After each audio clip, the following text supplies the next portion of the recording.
buhan pian tahu seberataan wayah ini kita sedang diberlakukan new normal. Nah, buhan pian tahulah new normal itu apa. Jadi, new normal itu adalah tatanan hidup baru untuk beradaptasi dengan lingkungan yang baru. Tapi kita ini harus menjalankan protokol kesehatan COVID-19. Tahukah buhan pian kenapa kita harus diberlakukan new normal? Karena pada saat ini kasus COVID-19 ini semakin aja meningkat.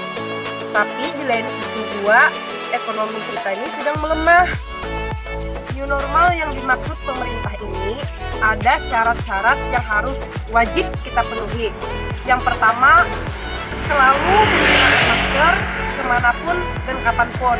Yang kedua, rancaki membasuh tangan. Yang ketiga, jangan berkerumun orang banyak. Yang keempat, kita harus siap sedia memeriksakan suhu tubuh kemanapun kita pulang. Suatu daerah bisa diberlakukannya new normal dengan syarat-syarat. Yang pertama, berkurangnya kasus kematian dan positif. Yang kedua, pelayanan kesehatannya lebih baik.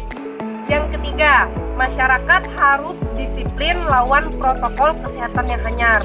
Jadi semua aturan ini harus ditaati agar gelombang kedua COVID-19 tidak terjadi dan jumlah positif terus menurun. Sekian dari saya, terima kasih.